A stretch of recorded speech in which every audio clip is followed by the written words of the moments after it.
Olá, estamos de volta, mais uma vez falando sobre miomas uterinos. Eu sou o Dr. Alexandre Silva, especializado em ginecologia minimamente invasiva, e vou falar um pouco hoje sobre o tratamento conservador de um dos tipos de mioma, que é o mioma submucoso.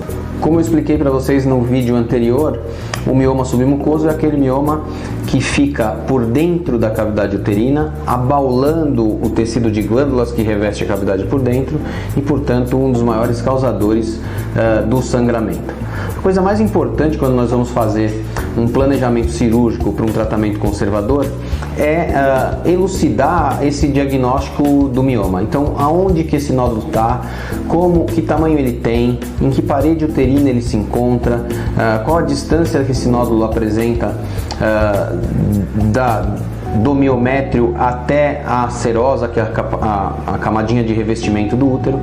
Então tudo isso nos é muito bem elucidado através do exame de ressonância nuclear magnética de região pélvica com contraste.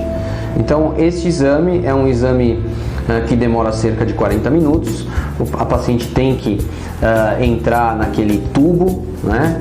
Algumas pacientes têm um pouco de dificuldade por essa questão, um pouco de medo, algumas têm síndrome do pânico, não conseguem, mas de uma maneira geral é um exame que não causa nenhum tipo de dor, que não é necessária fazer sedação e que nos elucida bastante sobre as características de cada nódulo, como eu vou mostrar. Então, nesse exame vocês estão vendo, imaginem que como se a paciente tivesse sido seccionada ao meio e rodada de lado para que você possa enxergá-la pela lateral. Então esse é um corte que nós chamamos de corte sagital, e vocês vão ver que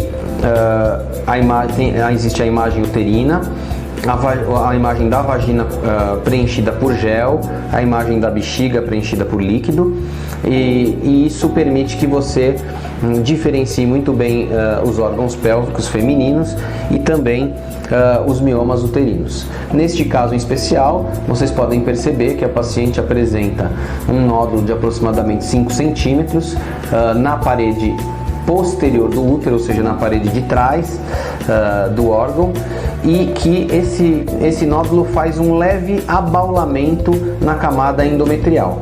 Como é possível identificar, ele é um nódulo que praticamente ocupa toda a parede posterior uterina, e isso nos faz perceber que é necessário que nós tenhamos um cuidado muito maior na questão da parte final da ressecção. Então é muito importante que se respeite a pseudocápsula.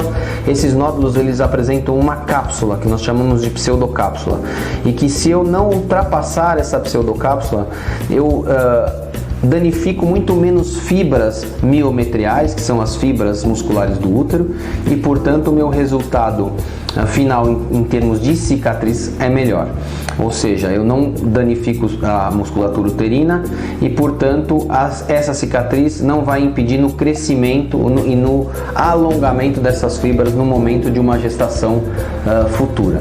Um outro cuidado, por esse mioma ocupar toda a cavidade, toda a parede, me desculpe, é o fato de que se eu ultrapassar a pseudocápsula, existe uma chance que não é pequena de que haja uma perfuração e podendo haver alguma complicação como sangramento e uma lesão térmica de alças intestinais. Nesse caso em especial, nós optamos por uma ressecção única e exclusivamente por via histeroscópica. Então a histeroscopia é um procedimento endoscópico, onde a gente usa uma ótica que tem aproximadamente 4 milímetros, com uma camisa operatória que gira em torno de 9,5 milímetros e que é introduzida através do canal do colo do útero. Então essa cirurgia é uma cirurgia que você não tem cortes, não existe nenhum tipo de corte no abdômen, ela é feita toda por via vaginal.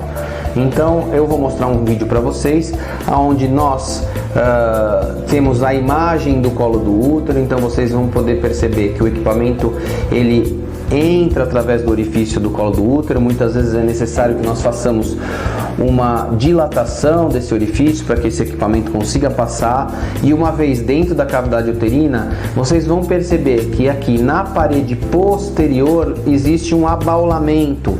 Não é uma coisa muito grande, mas vocês vão perceber que existe um abaulamento, e esse abaulamento é o nódulo de mioma que nós vimos na ressonância magnética. Então, tendo esse conhecimento, eu vou usar uma alça de ressecção, que vocês vão ver nesse vídeo também, podem identificar a alça sendo lançada, e portanto, no momento em que eu piso no pedal e ativo a corrente elétrica, esse nódulo vai sendo cortado e exposto à cavidade endometrial.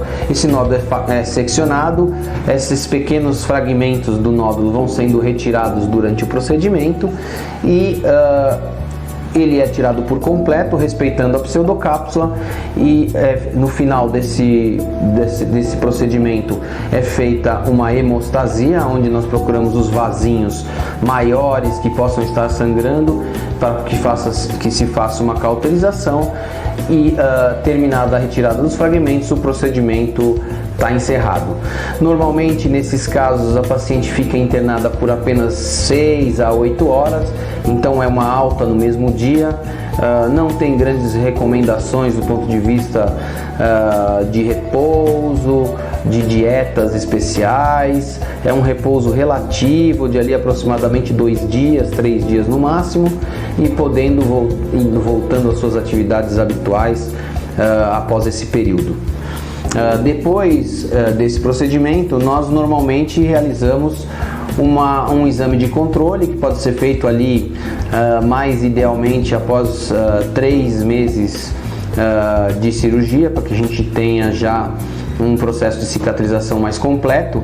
Mas neste caso em especial, nós acabamos fazendo esse exame com cerca de 40 dias pós-cirurgia, e eu vou mostrar para vocês o resultado, para que vocês possam ter uma comparação do que foi feito, do que nós tínhamos de problema antes, da solução, e de como que esse útero ficou depois do tratamento. Bem, esse foi um exemplo de um tratamento de mioma uterino submucoso por via histeroscópica, então uma histeroscopia cirúrgica, mostrando que muitas vezes é possível, mesmo com um mioma um pouco maior, com cerca de 5 centímetros, manter uma conduta conservadora e preservar o órgão, se esse for o desejo e objetivo dessa paciente.